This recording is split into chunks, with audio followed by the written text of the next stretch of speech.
Hey everybody, Ryan here at eTrailer. Today on our 2022 Volkswagen Taos, we're going to be showing you how to install the Curt Trailer Hitch Receiver. But before we do that, why don't we check it out and make sure that this is the right hitch for you. When it comes to Volkswagen SUVs in general, you know, people use them to do a lot of different things, and I feel like that's going to hold true as well for the Taos. And so if it were me and I was wanting to put a trailer hitch on the back of my VW, I'd want something that, you know, it'd be versatile and you'd be able to throw a lot of different things at it. And that's exactly what this setup is going to allow us to do. I'd also, what would come to my mind is I want something that would look halfway decent too, right? These are pretty good looking SUVs. And if it were me, I wouldn't want some big bulky hitch hanging down here, taking up a bunch of space and looking out of place and kind of just an eyesore. And that's really not the case at all with this one. Really the only thing you're going to be able to see is the receiver tube opening. And so it's really going to help kind of give that factory-like appearance.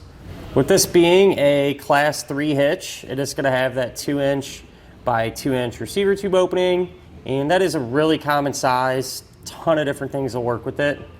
At the end, there's a reinforced collar for a little bit of extra support. And it is going to use that standard 5/8 pin and clip. Keep in mind though, pin and clip does not come included. If you need one, not really a huge deal. You can always grab it here at eTrailer. And these safety chain openings are going to be a loop style and give us more than enough space really to use just about any size hook that our trailer might have. As far as the hitch's weight capacities go, it's going to have a 200-pound maximum gross tongue weight rating. And that's going to be the amount of weight that is pushing down on the hitch. So that's good for those 1 and 2, up to 4 bike racks, just to kind of give you an example. I will say if you start kind of getting into the 3 bike and 4 bike racks, you really start keeping an eye on the weight of your bikes and everything else. You just don't want to exceed that 200-pound limit there. As far as the maximum gross trailer weight rating goes, that's going to be 2,000 pounds. And that's going to be the amount of weight that is pulling on the hitch. So the weight of your trailer plus anything that you might have on it. I do always like to suggest, so it's never a bad idea just to grab your owner's manual. That way you can make sure your Taos can pull that much weight safely. And with all that said, if you are going to be pulling a trailer around, you're going to want the lights to work on it. You know, that way you're safe and legal. People around you will know what's going on. And to accomplish that, you can always grab some trailer wiring. Now I'm going to give you a couple of measurements, and you can use these to help figure out which hitch mounted accessories are going to work best. From the ground to the top inside edge of the receiver tube opening, that's going to be about 12 inches. So if you do plan on pulling a trailer around, chances are really good you're going to need to get a ball mount that has a rise in the shank. From the center of the hitch pin hole to the edge of our rear bumper, that's going to be about 5.5 inches, and you can use that to help figure out that if any folding accessories you might have can be stored in that upright position without contacting your back bumper. Something that I do want to bring up is this hitch is designed to work with not only front wheel drive vehicles like we have here today, but also all wheel drive vehicles too. So regardless of what drivetrain you got, you know, the hitch is going to work with it. Just to kind of compare this one to another one available, which is a draw tight. Not a ton of differences there. They're both going to look pretty good. Personally, I think the Curt kind of just looks a little more put together, but that's just my opinion. The draw tight is going to have a little bit higher of a weight capacity. I believe the tongue weight is 300. Towing weight's the same at 2,000. So if you're really planning on using like a heavy cargo carrier or something along those lines where you need some extra tongue weight, that might be a better choice for you. But kind of the downside to the draw tight is it's a lot more difficult to install. You have to remove the fascia and some other parts to get it up there. It's one of the things you only have to do once, so it's not a total game changer, but I did want to mention it. This one, however, you don't need to remove the fascia. It essentially almost bolts right up. There's a couple things you need to do, obviously, but pretty easy to get to and really isn't too challenging. So as long as you stay focused, really shouldn't run into too many issues. Speaking of that though, if you want to see how it's done, feel free to hang around. We'll go ahead and put the hitch on together now. To begin our installation, we're going to be here underneath the back of our Volkswagen, and we need to remove some fasteners here along this bottom edge and get this panel out of the way, which I'll get to that in a moment. But first ones we're going to take out, we're going to have two of these plastic guys here, and take a T15 Torx bit. And usually you can get these out by hand. They are plastic, and you can pull the threaded portion out. Then you can take a trim tool or even a flathead screwdriver, just kind of pry out on it. And what I like to do is just thread it back in there just to keep the parts together. So I'll go ahead and do the same thing to get this one out. And the same thing here to get this one out. And then we're going to have several more fasteners that kind of run along the whole edge here. And I'm going to pull all those out. These are a T25 Torx bit. Get that one out. Just kind of work our way all the way down here.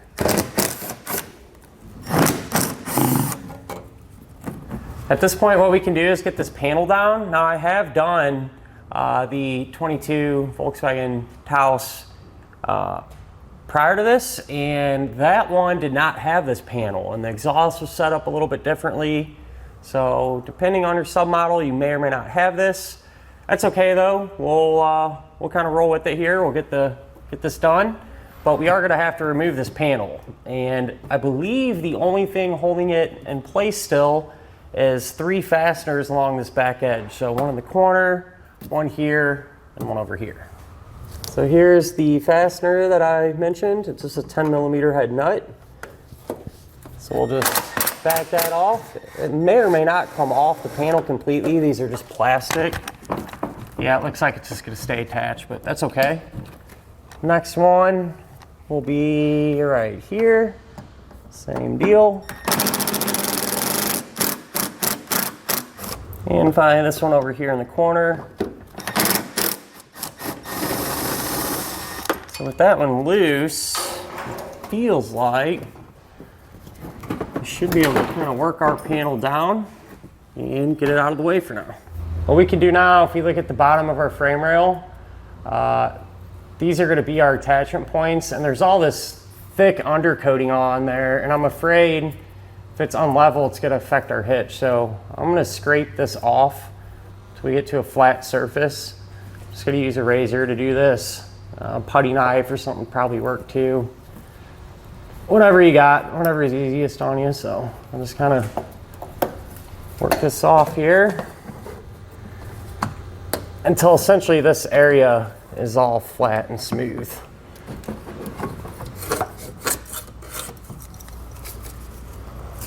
So once you get it about like that, you also want to make sure that the edges of the attachment points are going to be clean, because hardware is going to go through there. You don't want to get hung up. So just take my razor edge and carefully kind of cut around them to get all that stuff off. Before we go any further, I do want to mention anything we do to one side of our vehicle, we're also going to do to the other side, because it'll be set up the same way. But with that said, once the frame rails are cleaned, we can get our hardware in place. So you're going to take the coiled end of a fish wire, put it through there, and feed it out of the larger hole there. Then you're going to take a spacer block and a carriage bolt, thread that carriage bolt on, and slide the spacer block into the frame rail, and then the bolt. Now the heads of the bolt are going to be pretty tight, so keep that in mind. If you're really fighting with it, you know, you may have to come back and kind of file down the metal a little bit, just give you a little extra space, but usually you get them to pop in like that one just did. Get it to drop down. And then for this hole, We're going to use a little different method. You're just going to take your fish wire, put the spacer block on, thread the carriage bolt on, and get that in there, feed the block through, and drop it back down. At this point, we need to trim out our fascia a little bit to give us the space that we need. That way, when we put our hitch up there, it's actually going to fit, not hit. So there's a diagram and instructions. I just followed that and those measurements and drew out where we needed to cut. Pretty thick plastic. You might be able to use some snips or something along those lines. I'm just going to use a Dremel tool to kind of speed things up. Not a bad idea either, just to reach your hand back there, make sure there's no wires or anything. There shouldn't be, but it's always worth a check just to be on the safe side. So I'm going to go ahead and get this trimmed out.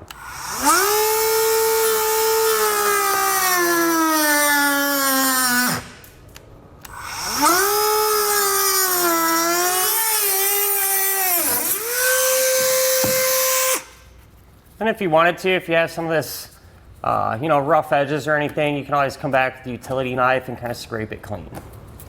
Now with the next set of hands, we can take our hitch and get it into position. So we'll make sure to feed the pull wires through the appropriate holes in the hitch. And we're gonna raise it up, and what we're gonna try to do is you have to kind of peel back on your fascia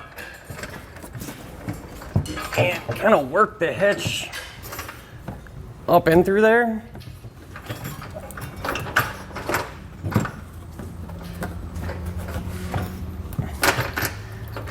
It's going to be tight, so expect that. But once it's up there, then it's pretty manageable. But once we have it up and flat, you want to make sure the hardware dropped through. You pull off one of the fish wires, then take a flange nut, get it started hand tight, and once you get one on each side, the hitch will support itself. From there, you can remove the other one and get that flange nut started as well.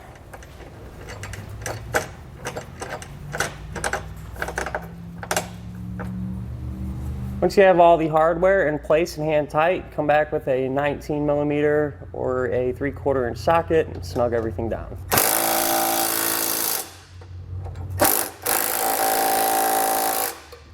Now what we need to do is come back with a torque wrench and make sure that we tighten down all the hardware to the amount specified in the instructions. If you don't have a torque wrench, you can always grab one here at eTrailer, or a lot of times you go to your local auto parts store and they'll have one there available that you can rent.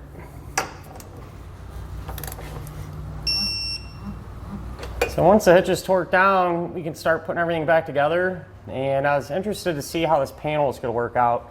And I think it's going to fit up there with just a little bit of modification. It looks like right here where it meets up against the hitch, we'll probably have to cut a small opening out around it to get it to actually slide in. But I think once we trim that little spot out, it'll go right back into position like it once was.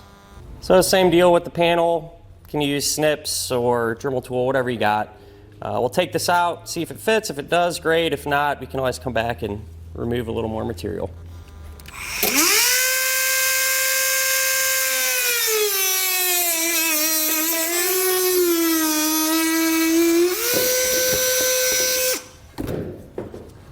With our panel cut, see what happens.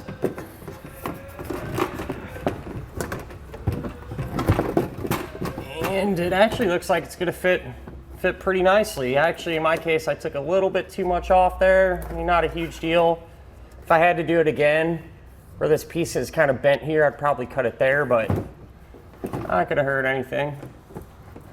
So we'll line it up and just re-secure this the opposite way that we removed it. And that'll finish up our look at and our installation of the Curt Trailer Hitch Receiver on our 2022 Volkswagen Taos.